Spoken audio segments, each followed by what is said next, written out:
कधी जातीपातीत भेदभाव केला नाही।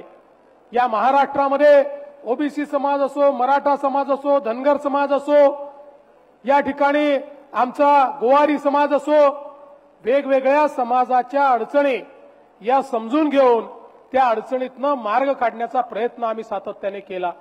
आणि आजही आमचं ठाम मत आहे, या महाराष्ट्रामध्ये मराठा समाज असो, ओबीसी समाज असो किंवा इतर सगळे समाज असो, आपण सगळे हे छत्रपती शिवरायांचे मावळे आहोत।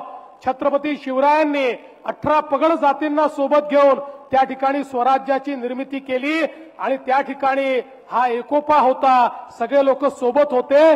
म्हणूनच छत्रपती शिवाजी महाराजांचं स्वराज्य हे या देशामध्ये आपल्या सर्वांचं पहिलं असं राज्य ठरलं की ज्याने गुलामगिरीच्या बेड्या तोडल्या।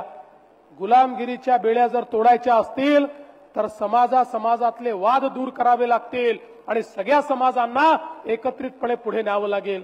आणि म्हणून मी पुन्हा एकदा या ठिकाणी सांगतो, कुठल्या समाजाचं काढायचं, दुसऱ्या समाजाला द्यायचं, अशा प्रकारची कुठली भूमिका हे सरकार तरी कधी स्वीकारणार नाही।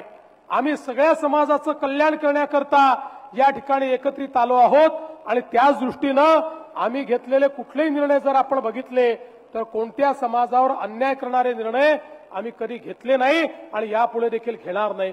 म्हणून मी आपल्याला निश्चितपणे सांगतो, ज्या ठिकाणी मराठा समाजाला न्याय देण्याची वेळ आली त्या ठिकाणी मराठा समाजाला न्याय दिला, पण मराठा समाजाला न्याय देत असताना ओबीसी समाजावर आम्ही कधीच अन्याय केला नाही आणि ओबीसी समाजाच्या पाठीशी पूर्ण ताकदीने आणि खंबीरपणे आम्ही उभे आहोत। यापुढे देखील मी आपल्याला सांगू इच्छितो, महाराष्ट्रामध्ये वेगवेगळ्या समाजांचे प्रश्न आहेत, हे सगळे प्रश्न सोडवण्याच्या दृष्टीनं आपलं सरकार हे सातत्याने पुढाकार घेईल आणि निश्चितपणे प्रत्येक समाजाला पुढे नेण्याचं काम आपल्या सरकारच्या माध्यमातून होईल।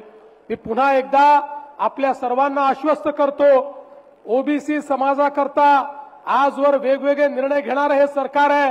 मगाशी बावनकुळे साहेबांनी सांगितले, खरं आहे, ज्या प्रकारचा निर्णय झाला होता त्या निर्णयामुळे जवळपास 12 जिल्ह्यांमध्ये तर एकही जागा ओबीसी करता आरक्षित राहणार नव्हती, एकही नाही। एकही ओबीसीचा नगरसेवक, जिल्हा परिषद सदस्य, ग्रामपंचायत सदस्य त्या ठिकाणी राहिला नसता।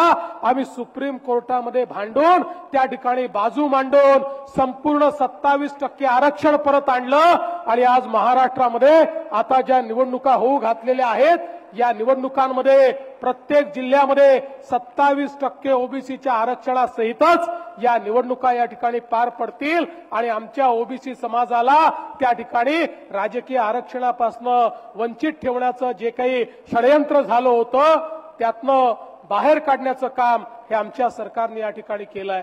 आणि म्हणूनच आजचा दिवस अत्यंत महत्त्वाचा आहे।